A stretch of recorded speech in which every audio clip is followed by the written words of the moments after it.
Bienvenidos a un nuevo episodio de la Cátedra de la Santanderianidad.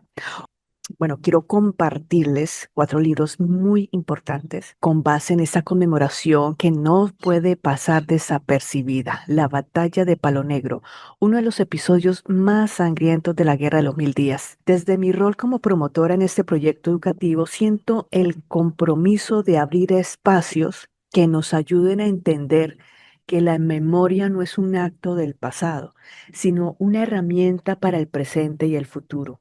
En este episodio, lo que pretendemos es reflexionar, a concientizar. Necesitamos llegar a soluciones contundentes. Bueno, estos 4 libros son 4 autores, son 4 miradas. Y es un ejercicio muy bonito porque a mí me gusta leer, me gusta mirar diferentes puntos de vista. Y yo como lectora pues puedo sacar también mis propias conclusiones y ese es un ejercicio muy sano para el desarrollo del pensamiento crítico. Con estos libros, con estos autores, nos ayuda a leer entre líneas sobre la historia. Se nos presenta de forma fragmentada o silenciosa. Empecemos con un poco de contexto histórico, que es la Guerra de los Mil Días, que comenzó en 1899 y terminó en 1902. La verdad fue sangriento, fue doloroso, rupturas, hermanos, familias enfrentadas por ideales políticos irreconciliables. En el entonces reciente departamento de Santander, creado tras la reforma constitucional de 1886, que eliminó los antiguos estados soberanos. Se libraron muchas batallas. La centralización del poder no solo transformó las dinámicas políticas, sino que reconfiguró el protagonismo de ciudades como, por ejemplo, en nuestro territorio, al declararse el departamento de Santander, se institucionalizó que la capital fuera la ciudad de Bucaramanga, y esto hizo que desplazó aquellos centros históricos como El Socorro, como Pamplona, como Cúcuta. Pero bueno, eso no lo vamos a adentrarnos en esa temática, sino cómo esa constitución sí marcó por más de 100 años, marcó varias generaciones, ¿no? Bueno, desde la cátedra hemos tratado de rescatar estos hechos y acercarlos a la ciudadanía, especialmente a las nuevas generaciones. La batalla de Palo Negro en particular fue un punto de quiebre tenaz. Su intensidad, su duración, el número de muertos, la convierten en un símbolo de lo que significa una guerra fratricida. Hoy, más de 125 años después, su eco aún resuena, no solo en los libros, sino también en el silencio de muchas familias. En el campo de batalla guardan esa energía de aquellas personas, de estas víctimas, de estos caídos, hombres caídos. Se busca que haya como esa memoria institucional, y es así como el centro histórico de la Quinta Brigada del Ejército Nacional, año tras año, desde que se fundó en el año 2017, pues ha estado en ese proceso de dignificación de las víctimas, y obviamente nos unimos a la causa. Pero es que no basta solo con rendir el tributo, es necesario estudiar. Es necesario debatir y comprender. Por eso hoy quiero recomendar estos 4 libros que voy a desarrollar en este episodio como un punto de partida para quienes deseen adentrarse en este complejo capítulo de nuestra historia. El primero de ellos es Ciudad de Alemanes, del historiador. Bueno, él es sociólogo, pero también por su apasionamiento en la historia, pues lo convierte en uno de mis historiadores favoritos. Se llama Emilio Arenas. Y en esta obra nos ofrece un enfoque narrativo. Es una crónica bien interesante sobre la batalla de Palo Negro, permitiéndonos ver cómo se entretejen los hechos bélicos con la vida cotidiana y el tejido social en la región. El segundo libro es Memorias de la Guerra de los Mil Días, una recopilación o una compilación de escritos realizado por el general Lucas Caballero. Es un testimonio directo y con total honestidad nos sitúa en el corazón del conflicto. Lucas Caballero no escribe desde la distancia del historiador, sino que desde la vivencia cruda de ser un combatiente, de ser un conciliador. Esa mirada es muy, muy importante. El tercer libro es Presidente sin pedestal, de Nicolas Pernet. Este es un historiador contemporáneo. Nos ofrece una mirada crítica al poder y a los personajes que han marcado la historia de Colombia. Y nos vamos a enfocar en un capítulo que habla sobre Miguel Antonio Caro y nos permite entender el trasfondo ideológico del conflicto y de cómo las decisiones políticas de entonces siguen influyendo en nuestro presente. Y finalmente incluyo una obra, es un clásico universal, se llama El arte de la guerra del maestro Sun Tzu. Aunque no es un libro colombiano, sus enseñanzas sobre la estrategia, el liderazgo y conflicto, en lo personal, me ayudaron a interpretar los hechos históricos desde la perspectiva más analítica. Este arte de la guerra pedagógicamente es muy práctico para poderlo desarrollar en talleres presenciales que tienen que ver con el desarrollo del liderazgo. Bueno, mi invitación es a leer, a pensar y a sentir. No nos podemos quedar con solo una versión de los hechos. La historia se construye con voces, con contrastes, con preguntas incómodas. Y es desde la lectura crítica y la reflexión donde podemos empezar a construir la paz que tanto anhelamos y que no la merecemos. Porque entender el pasado no es una tarea de académicos, es un deber como ciudadano, razón por la cual los invito a continuar en este episodio maravilloso. Y bueno, arranquemos entonces con el libro de Ciudad de Alemanes de Emilio Arenas. Emilio es un sociólogo, pero se convirtió en mi historiador favorito. Tiene una gran cantidad de libros. Mire, por favor, acérquese en la Casa del Libro Total. Ustedes pueden conseguir esos libros digitales y saquen tiempo para disfrutar. Tengo la fortuna de conocer personalmente al autor desde la época universitaria y lo admiro profundamente por su estilo, de la forma como escribe, me encanta, por su capacidad de convertir hechos históricos en relatos vivenciales y por su compromiso con la historia regional de nuestro Gran Santander. Emilio no escribe desde la distancia académica fría y técnica. Su escritura tiene algo de crónica y mucho de pasión por la memoria. Leer su obra es como acompañarlo en una conversación íntima, donde el lector no solo se informa, sino que también se conmueve y reflexiona. En este capítulo de Batalla de Palo Negro, Emilio Arenas logra sumergirnos en la atmósfera dramática de uno de los episodios más sangrientos de la Guerra de los Mil Días. Desde las primeras líneas, el autor nos transporta a la batalla, al campo de batalla, a esa gran llanura conocida hoy en día como Palo Negro, donde hoy se ubica el aeropuerto, pero que esto es mucho más extenso, ¿no? Donde se enfrentaron los ejércitos liberal y conservador durante 15 días. La narración es ágil, envolvente y casi cinematográfica. Como lectora me veo atrapada en los detalles, en la descripción de los personajes, en la crudeza de los enfrentamientos. Este capítulo puede leerse en una hora o menos, dependiendo de su agilidad en la lectura. Uno de los aspectos más destacados en la reconstrucción de los hechos es a través de sus protagonistas. Y Emilio menciona varios personajes.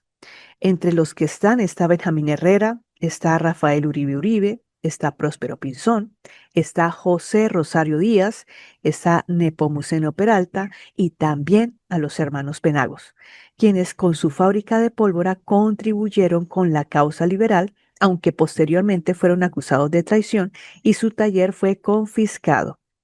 Son estos detalles aparentemente menores los que le dan la densidad humana a la historia y nos permite comprender que la guerra se libró también desde los oficios, desde los hogares, desde los talleres, no solo desde el frente militar. Un dato que me impactó profundamente fue el rol del ejército comandado por Benjamín Herrera, conformado por buena parte de hombres negros, macheteros, cortadores de caña provenientes del Cauca. Muchos de ellos se unieron a la causa liberal como muestra de gratitud, ya que fue bajo la Constitución de 1863, defendida por el liberalismo, que se proclamó la libertad de los esclavos. Esta dimensión de lucha por la dignidad y la memoria histórica de los afrodescendientes es una parte poco visibilizada de la guerra. y Emilio la incorpora con respeto y sensibilidad. En términos numéricos, el capítulo revela una clara desigualdad de fuerzas. El ejército liberal sumaba más de 6.950 hombres,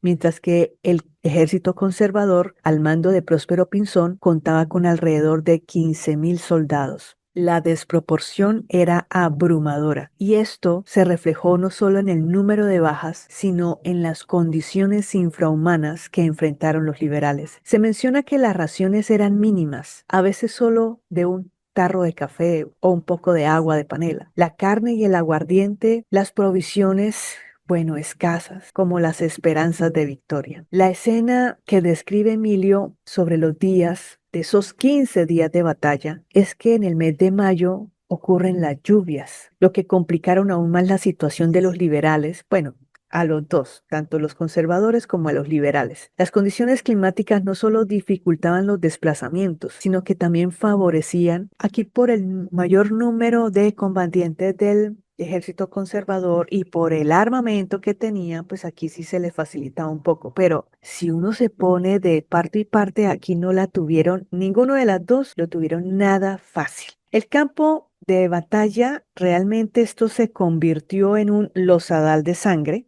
cuerpos, desesperación, cuerpos despedazados, cuerpos aquí y allá.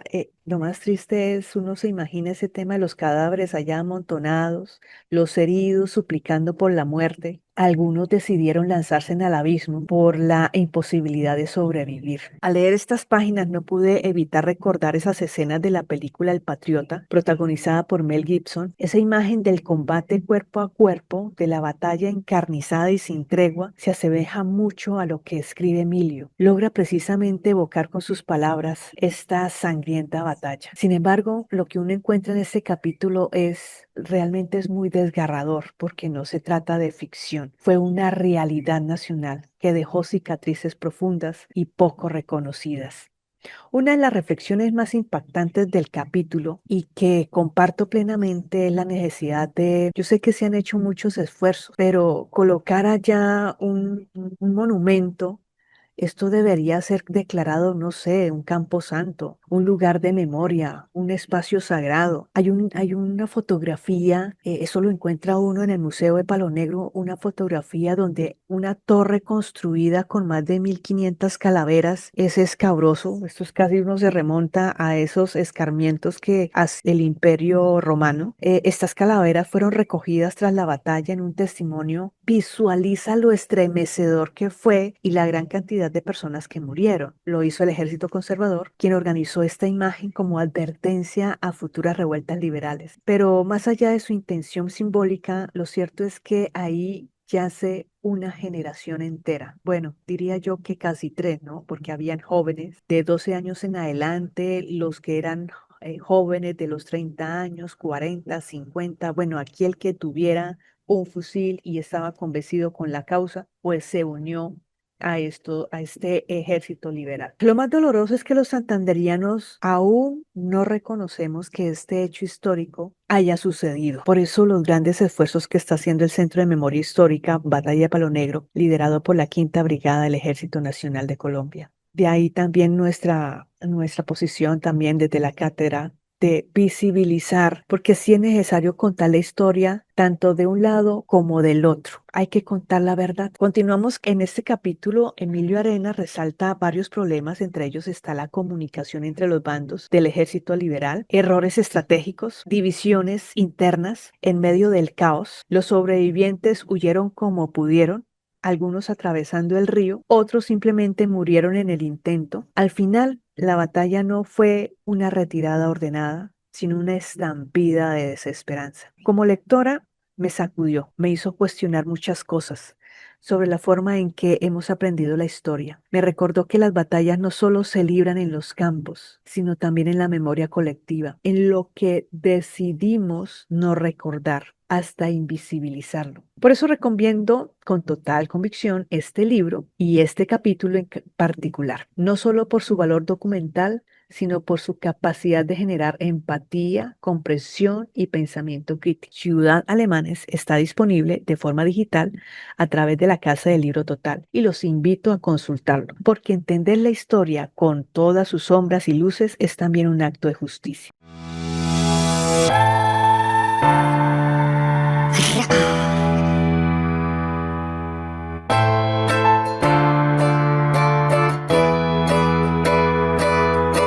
Continuamos con nuestro siguiente libro. Y este libro se publicó en 1939. Se llama Memorias de la Guerra de los Mil Días.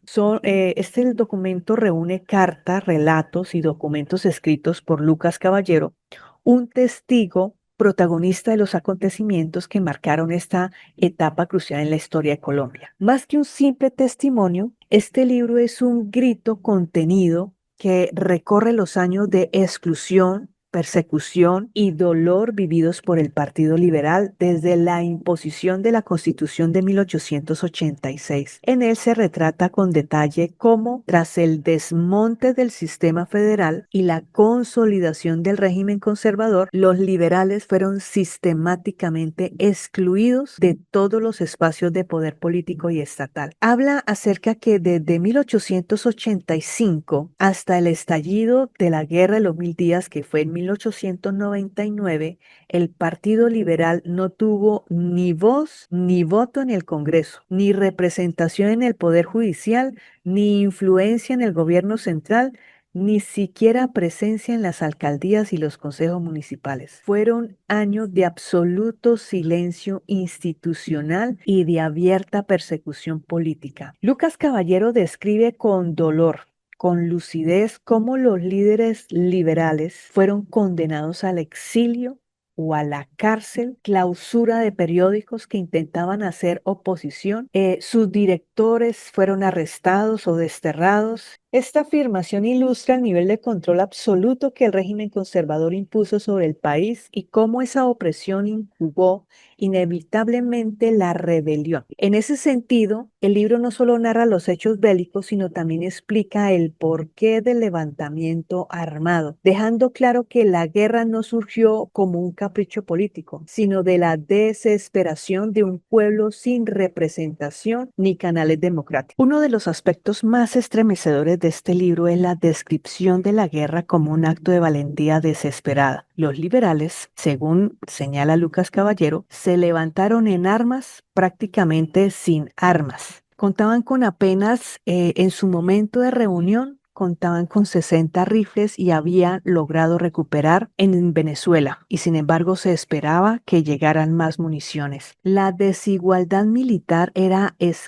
terrible, frente al ejército conservador que contaba con fusiles modernos, cañones, municiones, el sistema del Estado detrás apoyando aquí la causa desde la mirada de los conservadores. En un fragmento del libro se relata cómo el 17 de octubre de 1899 llegó a Bogotá un comisionado de los generales informando que se pronunciarían el 20 de octubre a pesar de que solo contaba con pocos rifles. Aún así, no se aplazó el levantamiento. La convicción era tal que la Junta Liberal en la casa del señor Bernardo Rivas aprobó continuar bajo la consigna de hacer todo lo posible por la causa. Este episodio demuestra el nivel de compromiso moral y político de los líderes liberales, que prefirieron morir luchando antes que resignarse al olvido. Lucas Caballero no escatima que en describir las consecuencias de esa desigualdad bélica. La guerra fue, en sus palabras, incontenible y desastrosamente destinada. Y la juventud liberal fue literalmente sacrificada en masa. Él afirma con una metáfora demoledora: la República perdió su primavera. De otro lado, Rafael Uribe Uribe y la batalla de Palo Negro en Bucaramanga marcaron el inicio de una guerra que rápidamente se extendió por todo el país. Desde el sur de Santander, el conflicto se propagó al norte del departamento, a Boyacá, a Cundinamarca, Tolima y la costa Caribe. En todas partes, El escenario era el mismo: jóvenes liberales enfrentando el poder militar del Estado sin más armas que su entusiasmo y su valor. Los fragmentos compartidos en este libro no solo narran el dolor de las derrotas militares, sino también las intenciones iniciales de muchos líderes que buscaron evitar la guerra. De ahí que se menciona, por ejemplo, al expresidente Aquileo Parra, quien en su momento buscó alternativas pacíficas. También a miembros del gobierno como José Santos, ministro de Guerra nacionalista, que en ocasiones colaboró en secreto con los liberales para lograr una salida pacífica. Pero las puertas estaban cerradas. El régimen conservador no solo era absoluto, sino sordo en cualquier forma de negociación o reconciliación. Una de las frases que más me impactó del texto y que resume buena parte del drama vivido es: ¿cómo organizar una guerra sin armamento? Esa pregunta, que parece como una reflexión entre líneas, es un eco que nos lleva a imaginar el nivel de desesperación de quienes decidieron enfrentar al régimen, sabiendo de antemano que tenían todo en contra. La lectura de este libro no deja lugar a romanticismo. La guerra fue un sacrificio brutal, un acto de resistencia en condiciones casi imposibles. Al igual que en el libro de Emilio Arenas, aquí también encontramos el valor de la narrativa desde lo testimonial, como fue Lucas Caballero, donde escribe con dolor, pero también con una claridad política admirable. Su obra es un documento esencial para comprender cómo se rompe el equilibrio democrático cuando un solo partido concentra el poder, elimina al adversario y borra la diversidad política de la vida pública. Leer Memorias de la Guerra de los Mil Días no solo es un ejercicio de comprensión histórica, es también una advertencia para el presente. La historia enseña, pero solo si estamos dispuestos a escucharla.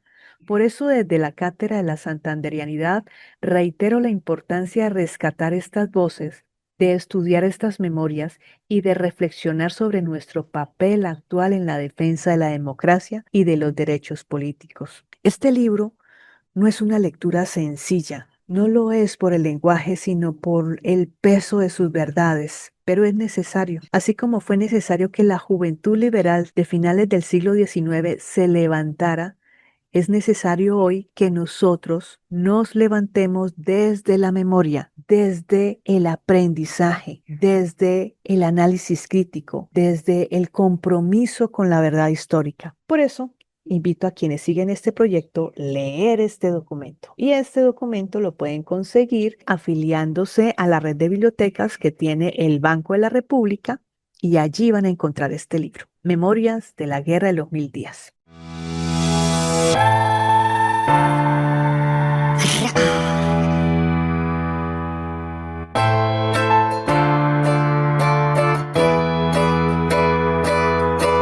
Bien, sigamos con nuestro siguiente libro. Se llama Presidente sin pedestal, de Nicolás Pernet. Este autor me cautivó desde el primer momento en que lo escuché en un episodio del podcast de Juan Jesús Vallejo, donde hablaba de su libro y hacía un repaso sarcástico, crítico y revelador sobre los personajes que han ocupado la presidencia de Colombia. Apenas terminé de escuchar el podcast, supe que debía conseguir ese libro. Lo busqué, lo compré y una vez empecé a leer, ya no pude soltarlo. El capítulo que traigo a cotación para este episodio es dedicado a Miguel Antonio Caro. Fue presidente entre 1892 y 1898. Es una figura clave en la consolidación del régimen conservador que impuso la Constitución de 1886 en reemplazo de la Constitución liberal que fue en 1863. Desde ya les digo, el tono del libro es sarcástico, sin rodeos, y es muy provocador, pero absolutamente necesario. Lo que más me gustó de la escritura de Pernet es que cuenta lo que nunca nos contaron quienes pasamos por el colegio. A nosotros nos enseñaron la historia desde la mirada del Partido Conservador y para mí fue muy revelador. Nos hablaron de Rafael Núñez y de Miguel Antonio Caro como los salvadores de la patria, como los grandes regeneradores del orden, pero en este libro de Presidente sin pedestal, desmonta esa imagen y la reemplaza por algo más cercano a la verdad. La historia de un país que cayó en manos de gobernantes que en lugar de unir, dividieron, que en lugar de construir democracia, instauraron autoritarismo. En este capítulo, Nicolás Pernet describe cómo Miguel Antonio Caro llegó al poder con la misión de perpetuar el control del conservatismo. Para él,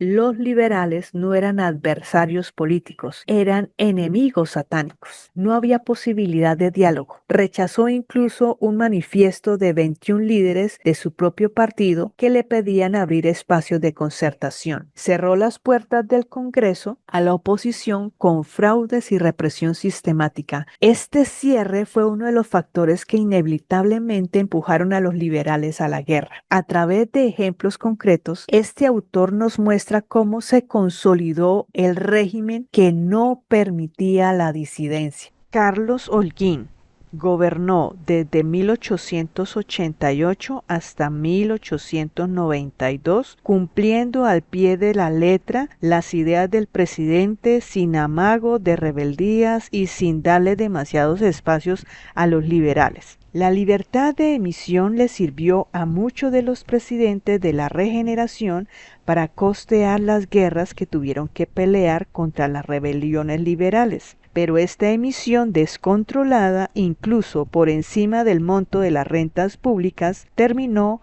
por aumentar la inflación y terminar en una crisis económica. Los presidentes de este periodo creyeron que los billetes se multiplicaban por regeneración espontánea y la economía del país terminó pagando las consecuencias hasta que el banco se cerró definitivamente en 1896. Otra riqueza despilfarrada por el presidente Holguín fue el famoso tesoro Quimbaya. En 1890 se encontraron más de 400 piezas en oro bellamente talladas por comunidades indígenas del actual Quindío. Como en 1892 se estaba cumpliendo 400 años del descubrimiento de América, el gobierno de Holguín quiso quedar bien con la antigua metrópoli y le regaló el tesoro a la reina de España, María Cristina de Habsburgo, simple y sencillamente porque se le dio la gana.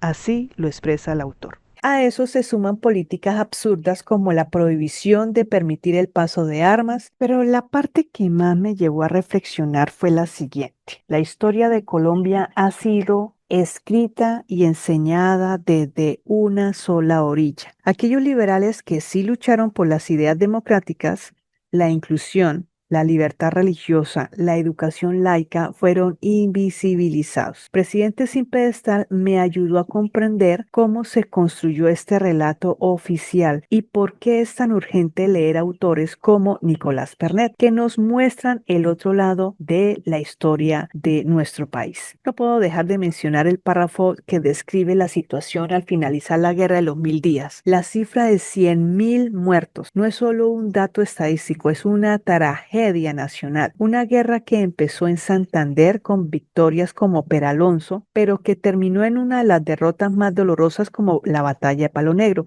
Y todo porque el régimen conservador se negó a compartir el poder. Más adelante el libro relata cómo tras la desastrosa administración de José Manuel Marroquín, Colombia quedó cercenada y sangrante. A eso se le suma también la administración de Rafael Reyes, quien asumió la presidencia en 1904, proponiendo una reconciliación con Estados Unidos y una política de apertura comercial. Lo que no sabíamos o no nos contaron es que Colombia aceptó una indemnización de 25 millones de dólares por la pérdida de Panamá. Luego se pidió prestado más de 10 veces más esa suma, dejándonos con esa deuda que la seguimos arrastrando hasta en la actualidad. Esa es la historia real y no la versión dulcificada que nos llegó en los libros del colegio. Bueno, una parte del libro me pareció especialmente reveladora cuando expresa lo siguiente. Rafael Reyes, los consentidos de su administración fueron los empresarios, los banqueros terratenientes y comerciantes en quienes había confiado la tarea de modernizar el país. Rafael Reyes era conservador. Que ansiaban sus oídos era el ruido de los ferrocarriles al chispear por los rieles, el vapor de los buques surcando el río Magdalena y el crujir de las trilladoras limpiando los granos de café, que se había convertido en el producto principal de la economía nacional. Reyes hizo honor a su apellido y gobernó como un rey. Cerró el Congreso, convocó a una asamblea constituyente que legisló siguiendo las indicaciones e hizo renunciar a su vicepresidente Ramón González Valencia. Para completar, la Asamblea amplió el periodo presidencial de Reyes a 10 años. El general se creía un salvador. Las costumbres políticas del país se estaban sofisticando y a partir de ese momento se empezó a preferir el magnicidio y el atentado como forma de confrontación en lugar de la guerra abierta. Era defensor de los Estados Unidos, la potencia que comenzaba a dominar el nuevo siglo. Por eso defendió la idea de perdonar la separación de Panamá y le dio la bienvenida con los brazos abiertos a empresas como la bananera United Fruit Company, que operaba en todo el Caribe, pero en el país todavía muchos seguían resentidos por la pérdida de Panamá y no querían saber nada del águila norteamericana. Finalmente, Rafael Reyes terminó por renunciar en marzo del 1906. Le sigue Ramón González Valencia, el vicepresidente que Reyes había hecho renunciar, fue el encargado de terminar este periodo, que al final no fue de 10 sino de apenas 5 años. Ningún presidente pudo completar sin traumatismos los 6 años que decretó la Constitución de 1886. Sin embargo, organizó una asamblea constituyente en reemplazo del Congreso, sirvió para hacer que en 1910 se hiciera una reforma constitucional que redujo el periodo presidencial a 4 años sin reelección inmediata. Se restableció el voto popular a los hombres alfabetizados con ingreso. La Constitución de 1886 aseguró así mucho tiempo más de vida, demostrando que se podía reformar en lo referente a la exclusión política y las formas de participación, pero dejando intacto su espíritu centralista y presidencialista. Este autor describe las élites políticas ya no usaban las armas para eliminar a sus enemigos, sino la represión sistemática contra los trabajadores. Entonces se habla de huelgas, de conflictos agrarios liderados por indígenas y de cómo el país se convirtió en un destino dócil para el capital extranjero, especialmente para Estados Unidos. Colombia debía mirar a Estados Unidos como su estrella polar. Y así lo describe el autor. ¿Y por qué traigo a acotación? Pues porque gracias a él, y lo digo con toda la ironía del caso, creó la Ley 25 de 1910, exactamente el día 24 de julio de 1910, mediante la cual se instauró un nuevo departamento.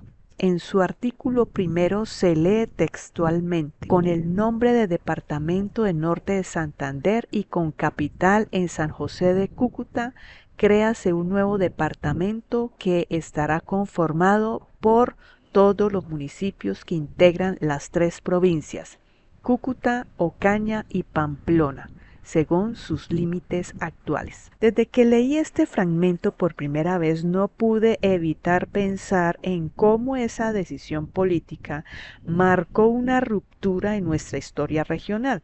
Desde entonces, y lo digo con tristeza, el pensamiento de dividir al departamento de Santander sigue vivo, como si fuera un proyecto inconcluso que se arrastra hasta nuestros días. No deja de sorprenderme cómo más de un siglo después seguimos hablando de fronteras internas que nos fragmentan en lugar de reconocer la riqueza que compartimos como un mismo pueblo. Seguimos cometiendo los mismos errores. Seguimos pensando que nuestras soluciones vienen de afuera, que otros países nos salvarán. Y la historia nos demuestra que no, que es desde la memoria, desde la educación, desde el pensamiento crítico que podemos cambiar el rumbo. Por eso, leer este libro ha sido para mí una experiencia increíblemente transformadora. Me encanta. Lo recomiendo. Presidente sin pedestal de Nicolás Pernet. No solo me enseñó datos que desconocía, sino que me permitió comprender las raíces de muchos problemas que aún vivimos. Me permitió conectar con los errores del pasado, con las decisiones del presente y me reafirmó en la importancia de leer, de investigar, de no quedarnos con una sola versión. Por eso quiero invitarlos a todos ustedes, a usted que me está escuchando, consigue este libro, léelo y ten mente abierta y con sentido crítico, porque solo conociendo la verdad, aunque duela, podremos avanzar hacia la sociedad más justa, más consciente, más libre.